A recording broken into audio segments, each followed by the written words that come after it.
Hello, folks. I recently read an article in Reuters about the potential impact of President Trump's tariffs on South African farmers. While the article is about the impact of tariffs, above the fold on the website, the viewer is greeted with an irrelevant video of the 59ers arriving in the United States. The 59ers, of course, being the first cohort of 59 South African refugees who arrived in the United States back on May 12th. So, how is that germane to this story? This is where the propaganda aspect of the Reuters article started. The title is U.S. Tariffs on South Africa Set to Hit White Farmers Trump Has Embraced. Farmers whom Trump has embraced. How exactly? Mentioning farm killings? That's hardly an embrace.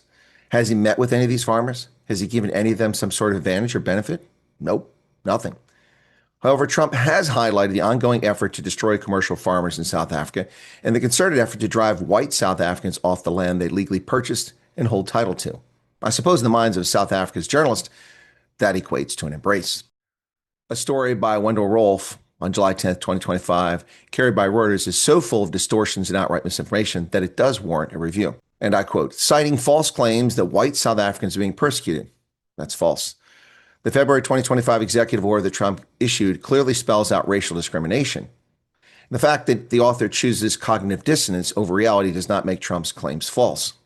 Also, Trump was not prompted to issue the order based solely on racial discrimination. In fact, that was not the primary reason, but rather it was the intentional harm South Africa's government has done to the United States' interest and our friends, partners, allies, and the ANC's slavish devotion to state sponsor of terrorism, Iran, in commercial, military, and nuclear issues. That's the proximate cause of the situation, not racial discrimination. The racial discrimination has been going on for 30 years. That's not what prompted Trump. He served as president 4 years. He took no action against South Africa. He said nothing about it except one tweet. The proximate cause here is Iran developing nuclear weapons and South Africa's close cooperation with them. Now, the author claims that Trump publicly berated South Africa's president in the Oval Office. Now, this is a distortion if ever there was one. Trump went out of his way to be a polite host, even after Ramaphosa rudely interrupted him and then lectured Trump, saying, it will take the president listening to South Africans. Really? Folks, the author is very confused by his warped worldview. There was no berating. In fact, it was quite generous. The berating took place behind closed doors. Also says that he invited Afrikaners, descendants of early European settlers, to come to the United States as refugees. Well, folks, this is what we call a lie. It's a lie by intentional omission. Trump invited racial minorities, not simply Afrikaners. That would include 2.8 million Afrikaners, 2 million other whites in South Africa, 6 to 8 million coloreds, and 1.3 million Indians. But telling the truth would sideline the racial narrative the author seeks to convey here and creating racial animosity by being dishonest about the program. It's not a program for Afrikaners. Yes, Trump did invite Afrikaners, but they weren't the only ones. And the author intentionally leaves that out of the story to mislead the reader. This is what we call propaganda. Well, he interviewed a farmer in the Western Cape who's heavily reliant on citrus sales to the United States. And that farmer, Christian Mouton, said, it doesn't make sense to us to welcome South African farmers in America and then the rest stays behind to punish them. Now, he's a sixth-generation farmer in the Western Cape near Citrusdal. Well, Meneer Mouton, that's because you've drank the Kool-Aid. Very few farmers have even come to America under the refugee program. That's because the program is not for farmers. Stop buying South African media propaganda. It's for South Africans suffering from unjust racial discrimination. Most of whom so far have come over aren't even farmers. So stop the nonsense. You actually believe the propaganda from your media, and that's why you're confused. He says it's going to have a huge impact. He said that standing amongst rows of trees with navel oranges on his farm near Citrusdal. It's not profitable to export anymore to the USA. Well, of course it isn't. I've warned y'all for 18 months the Africa Growth Opportunity Act may not be renewed. And since November of 2024, I've told you that it's gone. But South Africa's farming community sat back on its haunches and let its lobbying groups and the government do nothing to address AGOA. And now the world has changed completely. You have no agreement. AGOA is gone. The truth of the matter is that without duty-free access to the U.S. through AGOA, your produce isn't even remotely competitive. If you have paid duty like other countries, you can't compete. You need no duty to compete. And that was a gift we gave you for 25 years. That's over.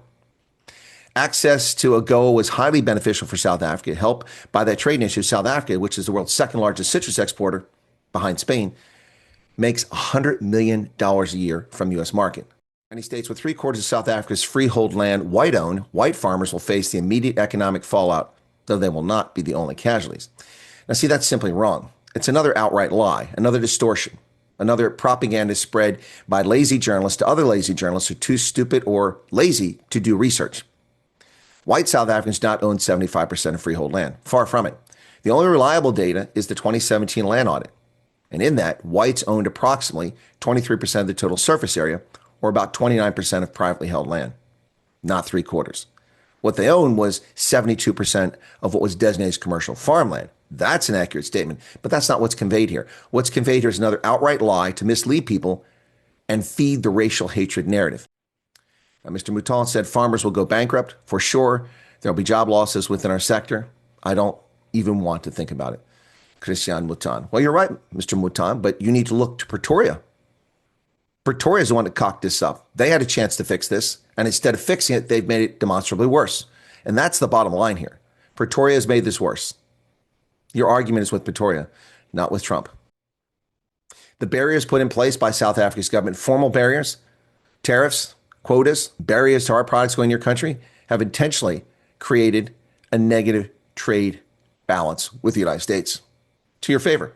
And for that, we generously have done nothing for 25 years, giving you duty-free access to our market while you impose 75% tariffs on our poultry imports, blocked our pork imports, and like a whole host of other barriers to our trade. Those days are over. And sadly, citrus farmers will be one of the first casualties. But this was predictable, and I predicted it. Even without the 30% tariffs, you would have a hard time making money in America, losing your duty-free access. Call Pretoria. That's where the problem lies. What say you, folks? Cheers.